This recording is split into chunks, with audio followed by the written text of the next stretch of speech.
오늘 우리에게 주시는 하나님의 말씀은 사도행전 2장 42절에서 47절까지 말씀입니다. 다 함께 일어나셔서 하나님의 말씀을 경청하겠습니다.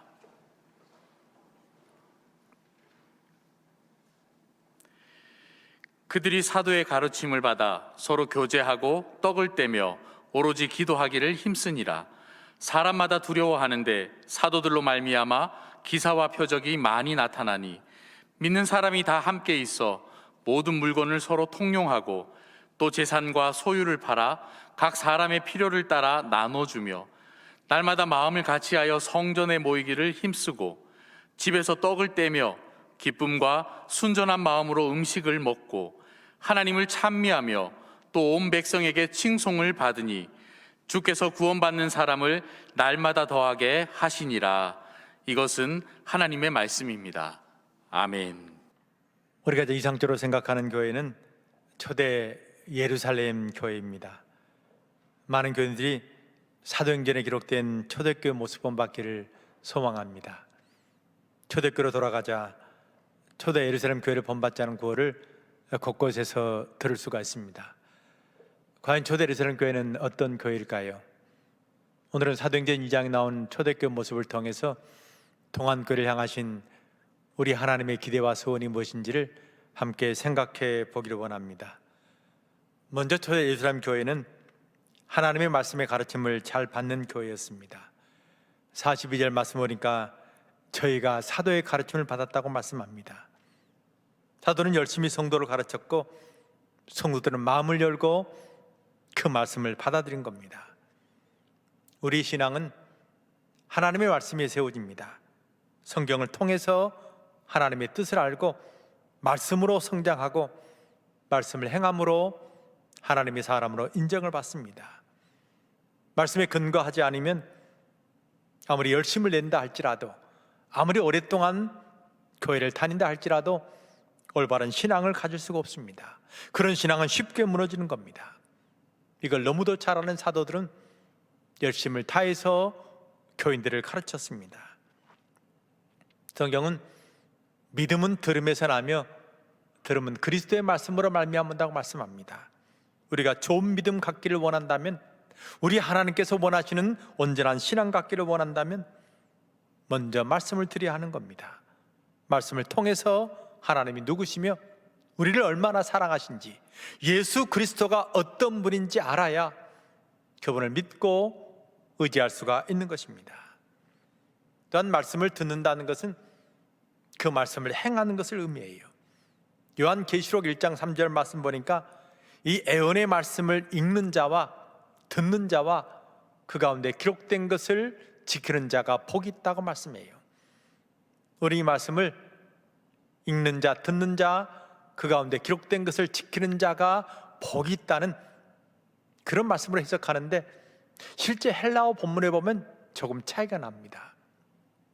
읽는 자는 단수로 돼 있고 듣고 지키는 자는 복수로 돼 있어요.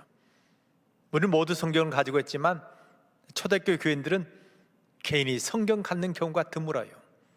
그래서 교인들이 교회에 오면 한 사람이 성경을 낭송하고 다른 모든 성도들은 그 말씀을 듣는 것입니다. 우리는 보통 성경 읽는다는 이야기를 자주 하기 때문에 성경 자체가 문자 언어로 기록됐다고 생각하지만 헬라어에 보면 문자 언어가 아니고 그림 언어입니다. 눈으로 보고 읽고 해석하는 그런 언어가 아니고 귀로 듣고 그 말씀 세계 속에 들어가서 그 말씀과 내가 하나가 되는 그런 형태의 언어로 성경이 기록됐다는 겁니다. 일단 듣고 행하는 자를 두 종류의 사람으로 해석을 하지만 헬라어 본문에 보면 호이라고 하는 하나의 관사로 연결해요. 그 정확히 번역하면 말씀을 듣고 행하는 자, 이게 동일한 사람이에요. 말씀을 듣는 자가 복 있는 것이 아니고 그 말씀을 듣고 행하는 사람. 다시 말씀드리면 말씀을 듣는다는 것은 그 말씀을 행하는 것을 의미한다는 겁니다. 하나님이 아브라함에게 이삭을 바치라 말씀을 하셨을 때 그는 그 말씀을 듣는 듯이 행했습니다. 22장 3절 말씀 보니까 아브라함이 아침 일찍 일어나 하나님이 자기에게 지시한 곳으로 갔다 그래요. 아들을 바치라 그랬는데 언젠가 내가 바칠 것이라는 그런 생각만 한 게 아니라 아침 일찍 일어나서 그 말씀을 그대로 따랐다는 겁니다. 예수님께서 제자들에게 나를 따라오라 하시니 제자들이 즉시 모든 것을 버리고 주님을 따랐습니다. 성경은 분명히 말합니다. 말씀을 듣고 행하는 사람이 온전한 신앙인이고 바로 그런 사람에게 하나님이 복을 주신다고. 이전에 제가 봉산교회에서 보통 예배가 끝나면 1시간 정도 성경 공부를 합니다. 그 성경 공부는 원로 장로님, 권사님들, 주로 중진들이 참석하기 때문에 초신자가 그 성경 공부에 오는 경우가 많지 않아요. 근데 오늘 보니까 50대 중반 된 남자분이 그 공부에 참석을 했습니다. 그분에 대해 이야기를 들었더니 부인인 집사님으로 오랫동안 교회 생활을 했는데 남편에게 아무리 전도해도 좀처럼 교회 나오지 않다가 어떻게 마음을 정하고 교회 나온 거예요. 그리고 교회 나온 첫 주부터 성경 공부에 참석한 겁니다. 3주가 지났는데 그 부인 집사님 저를 찾아와서 감사 인사를 해요. 무슨 일인가 물었더니 자기 남편 이야기합니다. 자기 남편이 결혼해서 지금까지 입만 열면 욕을 한다는 거예요. 하루에도 수백 자락씩 욕을 한다는 겁니다. 그분 직업이 광주 교도소 교도관이에요. 늘 죄인들과 함께 살다 보니까 입에 욕이 배인 겁니다. 근데 그 전주에 제가 야고보서 3장 말씀을 나누면서 혀를 주의하라, 좋은 말을 사용하는 그 말씀을 나눴어요. 근데 그 말씀을 듣자마자 남편이 욕을 그쳐버린 겁니다. 평생 욕말하던 남편이 욕을 그치니까 너무도 좋아서 저에게 감사 인사하면서 목사님 한 가지 더 부탁합시다 그래요. 무슨 일인가 물었더니 우리 남편이 화를 잘 내는데 다음 주는 화내지 말라고 말씀해 주십시오. 근데 그분이 말씀을 들으면 그대로 말씀을 행하는 거예요. 처음에 교회 올 때 아주 얼굴이 어두웠어요. 우울증도 심했다는 겁니다. 평생 죄인들과 함께 살다 보니까 사람에 대해서 의심이 많았고 세상을 부정적인 시각으로 봤어요. 그러나 말씀을 듣고 그 말씀을 행함으로 그가 달라지기 시작했습니다. 정말 교회에 나온 것을 보면 마치 천사의 얼굴을 하는 것처럼 환한 얼굴로 예배당에 돌아요. 제가 그분에게 물었습니다. 교회 나오기 전과 교회 나온 후에 어떤 차이가 있느냐. 목사님, 제 마음이 변하니 온 세상이 달라졌습니다.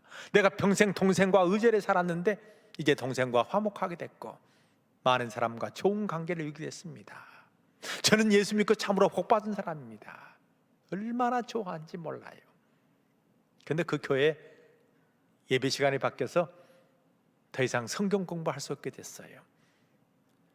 3개월이 지난 후에 그 부인 집사님이 저를 찾아와서 아주 어두운 얼굴로 이야기하더라고요. 목사님, 제 남편 옛날로 돌아가 버렸습니다. 제가 그 말씀 듣고 깨달은 게 있습니다. 아무리 말씀을 듣고 은혜 받고 그의 삶이 변화됐다 할지라도 계속해서 말씀에 공급받지 못하면 다시 옛날로 돌아가 버리는 겁니다. 하나님의 말씀은 생명의 양식이잖아요. 우리가 좋은 음식 한 번 먹었다 해서 평생 건강히 살 수 없는 것처럼 하나님의 말씀도 꾸준하게 공급받지 않으면 그의 영혼은 온전히 살아갈 수가 없는 겁니다. 근데 많은 분들이 과거 이야기를 많이 해요. 내가 한때 성경을 다 외웠다. 내가 한때 어떤 프로그램에 참석을 했다. 그러나 지금은 더 이상 아닌 분들을 많이 만납니다.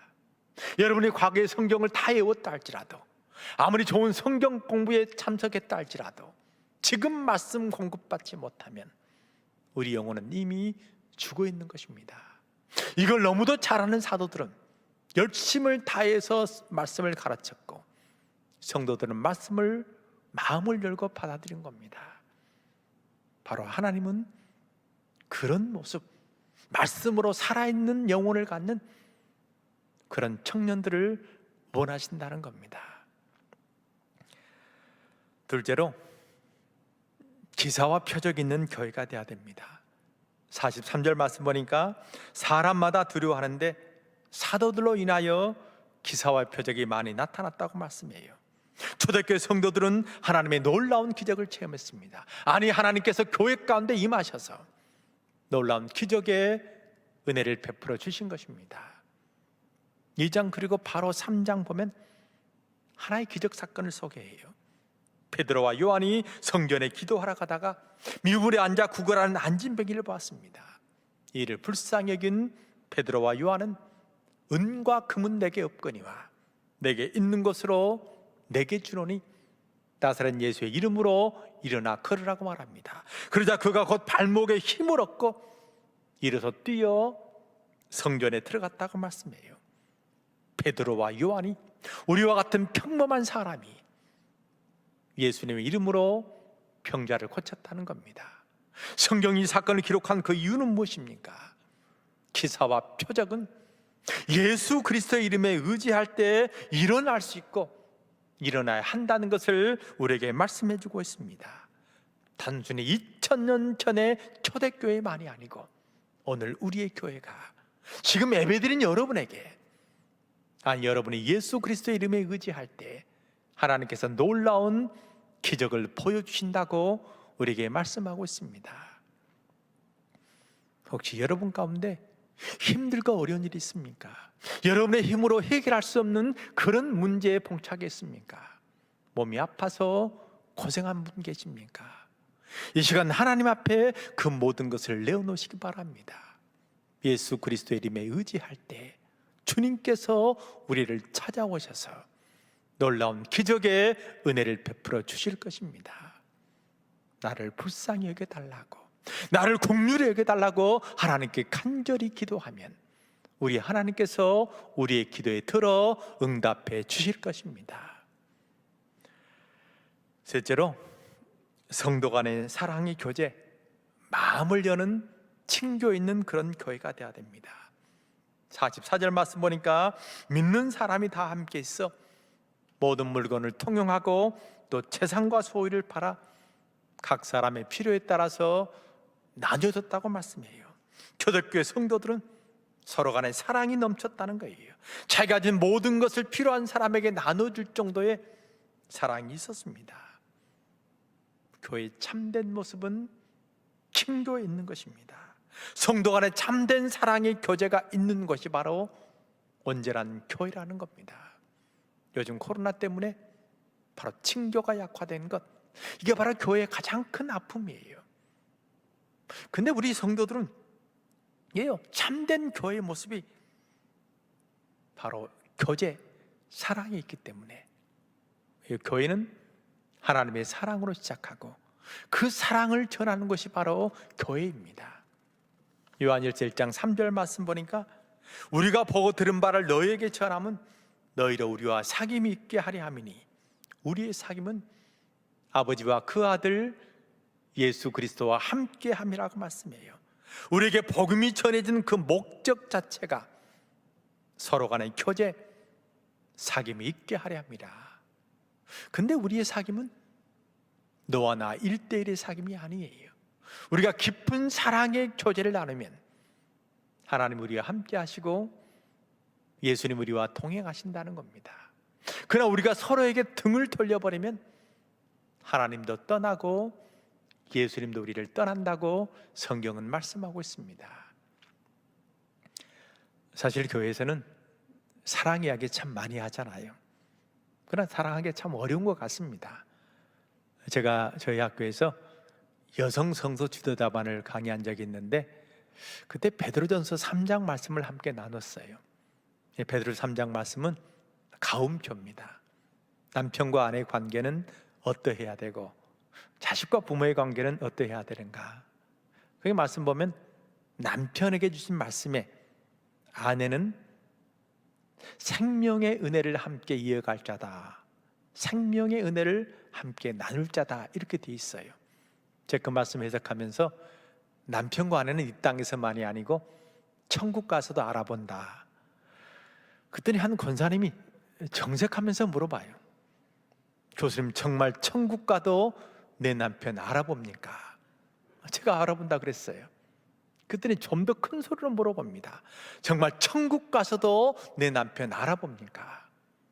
그렇다고 대답했더니 그분이 아주 실망한 표정으로 그럼 나 천국 안 갈랍니다 그러더라고요. 천국 가서도 내 남편 알아본다면 나는 그런 천국 가지 않겠다고. 이 땅에서는 견디고 살지만 내가 더 이상은 할 수 없다고 단호하게 이야기한 것을 봤어요.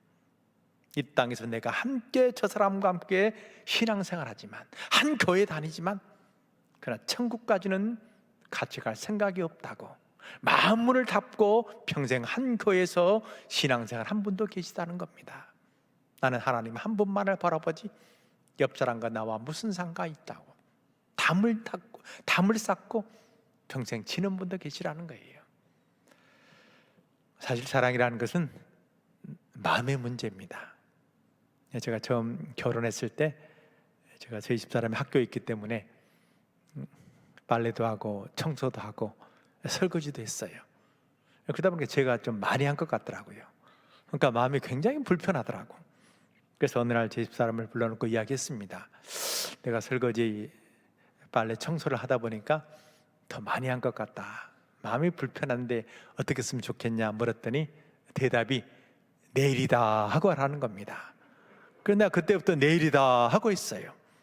도와준다고 생각할 때는 굉장히 불편했는데 내일이라고 생각하니까 너무너무 자연스럽고 지금도 열심히 하고 있습니다.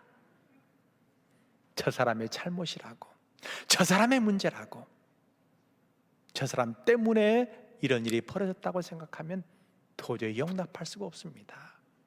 그러나 내 때문이라고, 내 문제라고, 내 잘못이라고 생각하면 모든 것이 받아들여지고 모든 것이 용납되는 것입니다.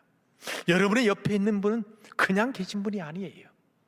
바로 하나님과 예수 그리스도가 나와 함께 할 수 있는 그런 다리의 역할, 그런 역할을 하는 분이 여러분의 옆에 계신 분입니다. 얼마나 고마운지 몰라요. 여러분들 옆에 분들 뵈실 때 그냥 보지 마시고 저 사람 때문에 하나님이 나와 함께 하시는구나, 저분 때문에 예수님이 나와 동행하시는구나, 그렇게 생각하면서 서로를 맞이하시기 바랍니다. 우리 서로 인사 한번 할까요? 반갑습니다, 또 고맙습니다, 서로 인사하시기 바랍니다. 그런 마음으로 서로를 대하면 동안교회가 천국으로 변하는 놀라운 역사가 이루어지실 것입니다. 마지막으로 칭송받는 교회, 우리가 받은 그 은혜를 다른 사람과 함께 나누는 그런 교회가 되어야 됩니다. 47절 말씀 보니까 하나님을 찬미하며 또 온 백성에게 칭송을 받으니 주께서 구원받는 사람을 날마다 더하게 하셨다고 말씀해요. 우리가 여기서 주목할 것은 온 백성에게 칭송을 받는다는 그런 구절입니다. 헬라에서 일반적으로 칭찬하다 이런 단어는 유로게오라는 단어를 사용해요. 유라는 것은 좋다는 의미고 로게오는 말하다는 겁니다. 그러니까 좋은 말을 하는 것, 좋게 말하는 것이 칭찬이에요. 근데 본문의 말씀 보면 유로게오가 아니라 에콘테스 카린이라는 단어를 사용해요. 이 카린, 카리스, 이 카리스란 단어는 우리가 은혜라고 번역합니다. 근데 성경은 때로 이 카리스를 감사로 번역해요. 로마서 6장 17절 말씀 보면 카리스토 데오를 하나님께 감사라라고 번역합니다. 그리고 오늘 본문의 말씀 보면 이 카리스를 칭찬하다 이렇게 번역하고 있어요. 그다음 그 의미를 살려서 본문을 살펴보면 초대교회가 하나님께 받은 그 은혜를 온 백성들과 함께 나누었다. 하나님께 받은 그 은혜를 온 백성들과 함께 나누니 그들이 하나님께 감사했다, 이렇게 번역할 수 있습니다. 초대교회 성도들은 자신이 받은 그 은혜를 자신들만 누리는 것이 아니고 온 백성들과 함께 나누었기 때문에 주께서 그것을 보시고 칭찬하시면서 날마다 구원받는 사람의 수가 늘어가는 귀한 은혜를 베풀어 주신 것입니다. 저희 학교 동산에는 초기 전라도 지방에서 복음을 전하다가 돌아가신 선교사와 그 가족들의 묘가 26분 있습니다. 이 중 3분의 1은 선교사와 그 가족이고 3분의 1은 의사와 그 가족이고 그리고 3분의 1은 교사와 그 가족입니다. 이들은 예수님이 하셨던 사역처럼 가르치는 일과 천국 복음을 전하는 일, 그리고 병자를 고치는 일에 전념했어요. 광주는 1904년 12월 25일 성탄절에 저희 학교 동산에서 처음 예배를 드렸습니다. 복음을 전한 배우지 선교사 사택에서 20여 명이 모여서 하나님께 처음 예배를 드렸습니다. 이 배우지 선교사는 이 백성에게는 복음 외에는 결코 다른 희망이 없다는 그런 생각 가지고 헌신적으로 사역했어요. 그런 사역하면서 2명의 아내를 잃어버리고 그리고 하나의 아들을 잃었습니다.